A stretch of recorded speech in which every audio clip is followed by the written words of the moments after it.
Halo semuanya, apa kabar? Mudah-mudahan sehat selalu. Jumpa lagi dengan saya, Prof. Dentiaulu di Provincial Channel. Pada video kali ini kita akan membahas mengenai tenaga honorer. Benarkah bahwa mulai tahun 2025 ini akan di-PHK-kan atau dirumahkan? Nah, jadi seperti apakah informasi selengkapnya teman-teman? Silahkan simak video berikut ini sampai selesai. Jangan lupa like, subscribe dan nyalakan loncengnya karena itu semua adalah gratis dan gak berbayar. Oke Bapak Ibu dan teman-teman semua, di sini kita kembali berbicara terkait dengan tenaga honorer, di mana kalau misalnya tenaga honorer itu teman-teman sudah tidak lulus lagi di P3K tahap 1 dan begitu juga dengan P3K tahap 2, maka benarkah bahwa itu adalah akan dirumahkan mulai tahun 2025 ini?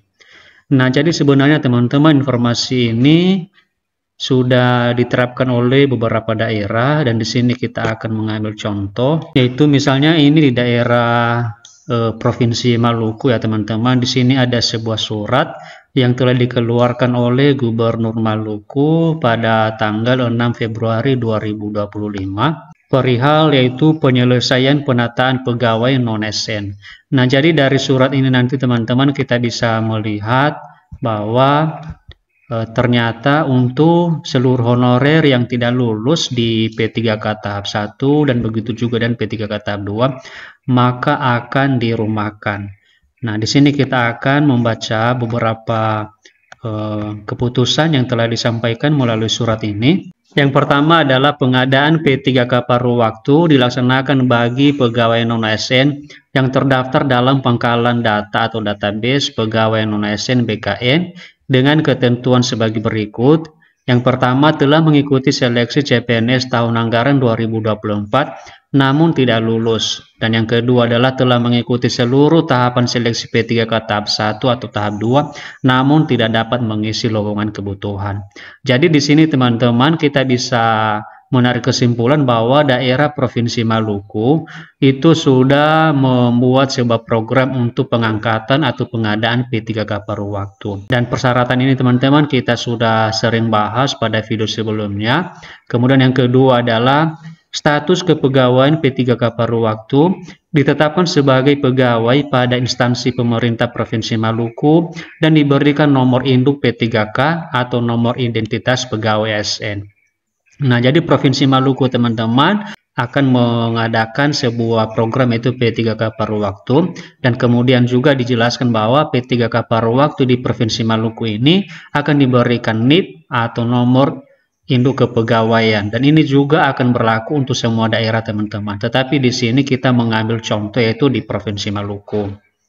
Kemudian poin yang ketiga adalah pengangkatan P3K paruh waktu hanya dilakukan untuk penataan pegawai non-ASN melalui pengadaan ASN tahun anggaran 2024. Jadi di Provinsi Maluku teman-teman itu tidak dianggarkan di tahun 2025, tetapi itu adalah diambil datanya ketika teman-teman itu sudah mengikuti seleksi P3K tahap 1 dan tahap 2 di tahun anggaran 2024. Yang keempat adalah pengangkatan P3K paruh waktu menjadi P3K berdasarkan pertimbangan ketersediaan anggaran dan hasil penilaian atau evaluasi kinerja sesuai ketentuan peraturan perundang-undangan.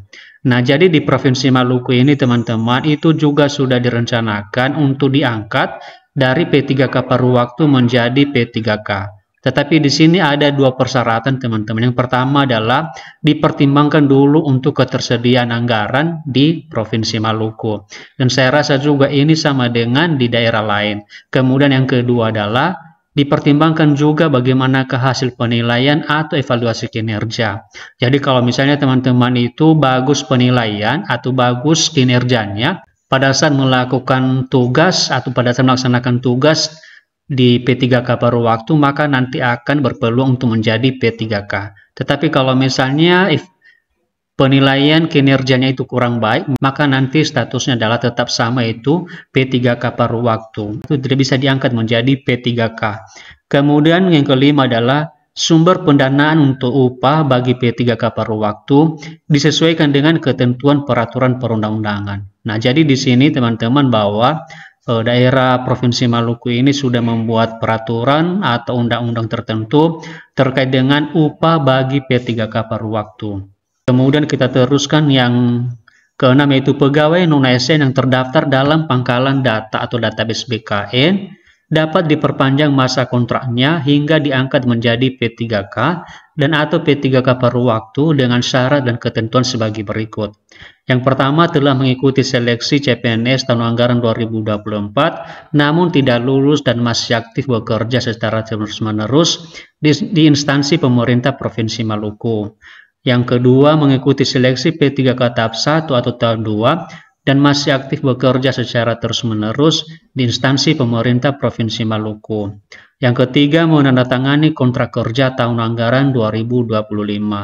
Berikutnya adalah besaran upah yang diberikan paling sedikit sesuai dengan besaran yang diterima pada tahun 2024. Nah, jadi itu adalah ketentuan atau persyaratan untuk tetap nanti diperpanjang kontraknya teman-teman, baik itu sebagai P3K maupun sebagai P3K paruh waktu. Kemudian di bagian 7 ini teman-teman kita akan membahas mengenai pegawai non-ASN yang tidak terdaftar dalam pangkalan data atau database BKN yang memiliki masa kerja minimal 2 tahun dan mengikuti seleksi P3K tahap 2 diberlakukan ketentuan sebagai berikut. Pertama, dapat diperpanjang masa kontraknya sampai dengan pengumuman hasil seleksi administrasi atau seleksi akhir P3K tahap 2 secara resmi oleh pejabat yang berwenang.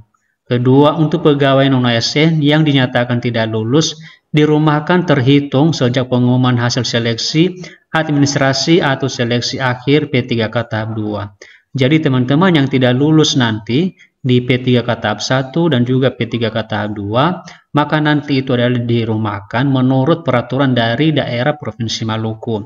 Yang ketiga adalah untuk pegawai non-ASN yang dinyatakan lulus seleksi akhir P3K tahap 2, masa kontraknya tetap berlaku sampai dengan diangkat menjadi P3K. Ini sudah jelas teman-teman. Kemudian bagian D adalah besaran upah yang diberikan paling sedikit sesuai dengan besaran yang diterima pada tahun 2024. Nomor 8, bagi pegawai non-ASN yang tidak memenuhi kualifikasi sebagaimana poin 6 dan 7 dirumahkan sejak bulan Januari 2025. Nah, ini adalah teman-teman yang kita maksud di sini. Artinya bagi teman-teman di Provinsi Maluku yang tidak lulus pada P3K tahap 1 dan tahap 2, kemudian juga tidak terdaftar dalam pangkalan database BKN, maka itu nanti akan dirumahkan teman-teman. Jadi sudah mulai ada informasi bahwa tenaga honorer itu yang tidak tertampung, baik itu di P3K paruh waktu, begitu juga dengan di P3K penuh waktu, maka nanti akan dirumahkan atau akan di PHK-kan oleh instansi tertentu. Jadi di sini kita mengambil contoh itu di Provinsi Maluku, ini sudah berlaku sejak bulan Januari 2025. Kemudian ini teman-teman diketahui oleh PJ Gubernur Provinsi Maluku. Di sini sudah diketahui ya teman-teman. Jadi itu ya teman-teman informasi mengenai tenaga honorer yang akan dirumahkan mulai dari Januari tahun 2025 ini, dan kita berharap semoga teman-teman tidak termasuk di dalamnya. Oke teman-teman, demikian saja informasi yang bisa kita sampaikan melalui video ini. Semoga video ini bermanfaat. Terima kasih and see you in the next video. So high, I'm hypnotized. What's up is down, what's left is right. Chasing stars and holding you. I can't see the end, but we'll see it through.